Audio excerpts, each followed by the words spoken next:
सबसे कमाल की बात है कि आरोप चाहे जितना लगे, अभी तक किसी भी आप नेता को, आपके मंत्री संतरी को अदालत में दोषी केंद्रीय एजेंसियां नहीं ठहरा पाई हैं। कहा कि सम्मन नोटिस अवैध और राजनीति से प्रेरित है। नोटिस बीजेपी के इशारे पर आया है।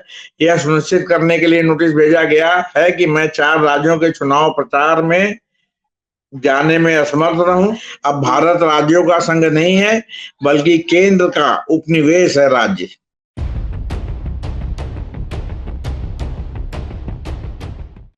दिल्ली के मुख्यमंत्री और आपके सुप्रीमो अरविंद केजरीवाल ने ईडी के खिलाफ युद्ध की घोषणा कर दी।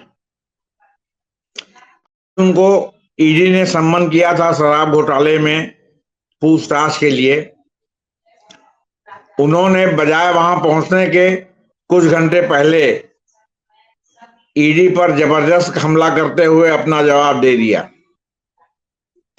केजरीवाल ने ईडी के नोटिस को अवैध बताया।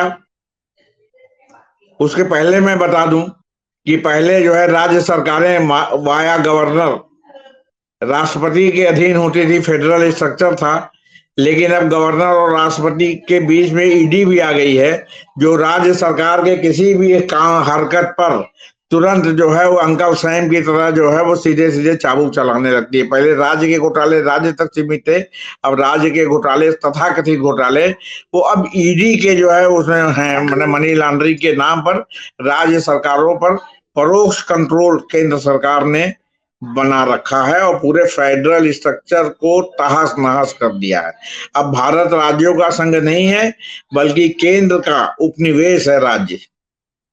केंद्र सरकार अपने उपनिवेश की तरह राज्य सरकारों के साथ व्यवहार कर रही है। उनके राज्यपाल जो बिल पास हो रहे हैं विधानसभा में, उन पर दस्तखत नहीं कर रहे हैं, उनको अनंत काल तक लटकाए हैं, के लिए निलंबन किया है।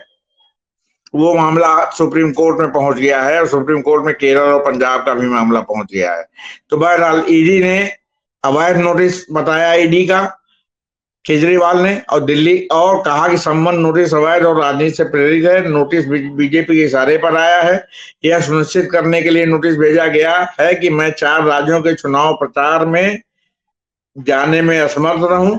ईडी को तुरंत नोटिस वापस लेना चाहिए। हालांकि एएनआई ने कहा कि केजरीवाल ईडी के सामने पेश नहीं होंगे। गुरुवार को एमपी के सिंगरौली में रोड शो करने जा रहे हैं। उनके साथ पंजाब के सीएम भगवंत मान भी होंगे। इस बीच ईडी ने गुरुवार की सुबह केजरीवाल कैबिनेट के मंत्री राजकुमार आनंद के घर भी छापा मारा है। ये ईडी की श्रृंखला में ऑलरेडी संजय सिंह, मनीष सिसोदिया और जैन साहब जो है पहले से ही जो है वो क्या कहते हैं जेल में है। अब ये राजकुमार आनंद के घर जो है छापा मारा है। केजरीवाल के गुरुवार के बयान ने सारे मामले को राजनीतिक बना दिया है। हालांकि यह पूरी तरह दिल्ली सरकार को रद्द हो चुकी शराब नीति में मनी लॉन्ड्रिंग से जुड़ा मामला है। सीबीआई इस मामले में केजरीवाल से पहले ही पूछताछ कर चुकी है। अब ईडी भी पूछताछ करना चाहती है, जो उनका सिस्टम है। पहले सीबीआई को नहीं मिला तो ईडी, और फिर ईडी कहती है कि इन्होंने जवाब देने में टाल मटोल किया, उसके आधार पर ईडी उनको गिरफ्तार कर लेती है। हालांकि सुप्रीम कोर्ट ने एक व्यवस्था दी है कि ईडी को गिरफ्तारी के पहले गिरफ्तारी का कारण बताना चाहिए, लेकिन अभी तक ईडी इस सब मामले में पूरी तरह असफल रही है। केजरीवाल ने ईडी के संबंध पर अपना रुख जाहिर कर मामले को अलग दिशा में मोड़ दिया है। इससे उनके प्रति जो है ये भाव उत्पन्न हो सकता है कि वो जो है बिल्कुल अब जो है ईडी पर लड़ने पर आमादा है कि चलो देखते हैं ईडी क्या करती है। शराब नीति केस में आपके खिलाफ मामला तब बहुत मजबूत हो गया जब सुप्रीम कोर्ट ने मनीष सिसोदिया को जमानत देने से इनकार कर दिया। सुप्रीम कोर्ट के फैसले पर प्रतिक्रिया देते हुए दिल्ली बीजेपी नेता मनोज तिवारी ने कहा था कि केजरीवाल को जल्द ही गिरफ्तार किया जाएगा। जब सम्मन आया तभी से जो है आप में मंथन चल रहा है कि केजरीवाल को गिरफ्तार करने के लिए ईडी ने सम्मन किया है। और इस टोटल मामले में सुप्रीम कोर्ट ने जो ब्लंडर किया है, उन्होंने कहा कि जब एक व्यक्ति विशेष पर पैसा लेने का कोई आरोप सिद्ध नहीं होता और ये होता है कि भाई आप सरकार ने पैसा लिया तो पूरे आप पर मुकदमा होना चाहिए। अब उस कड़ी को जो है ईडी ने पकड़ लिया है और ईडी उस कड़ी में केजरीवाल फिर आनंद के यहाँ छापा मार रही है। अभी और लोग हैं, उनके यहाँ भी छापा भविष्य में पड़ सकता है। आम आदमी पार्टी का गठन हुए 11 साल हुए हैं और 17 से ज्यादा नेताओं की गिरफ्तारी हो चुकी है। ये तो वही गिरफ्तारियां हैं जो मंत्री से लेकर सांसद और विधायक रहे हैं, उनसे नीचे के पदों पर हुई गिरफ्तारियां इनमें शामिल नहीं है। इनमें सबसे ताजा गिरफ्तारी राज्यसभा सांसद संजय सिंह की है। उन पर शराब नीति में कथित घपले को लेकर आरोप है। संजय सिंह सांसद ने, वो दिल्ली सरकार में मंत्री भी नहीं है। इस शराब नीति के मामले को लेकर कुछ ऐसा आरोप पूर्व मुख्यमंत्री मनीष सिसोदिया पर भी लगाया गया था और वह जेल में है।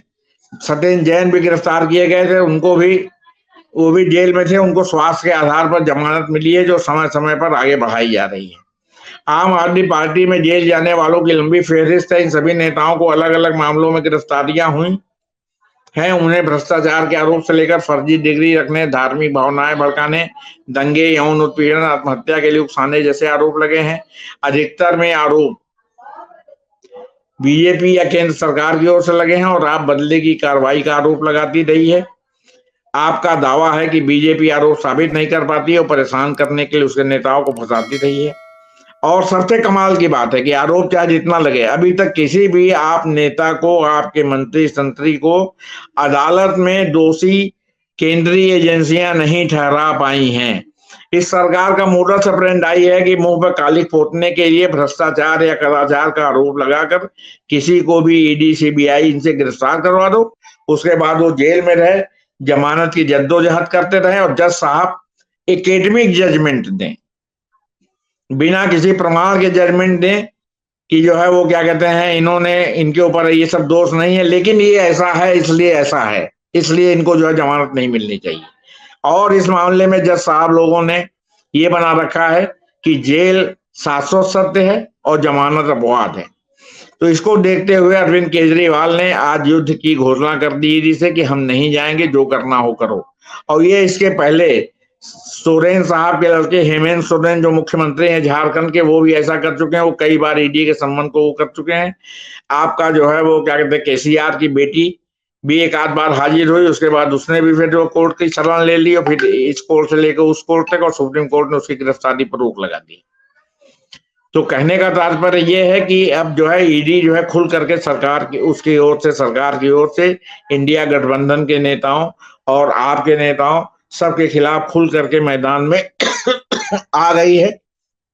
और तमाम तरह से विपक्ष को, जो लोग भाजपा के साथ नहीं है, उनको उत्पीड़ित किया जा रहा है।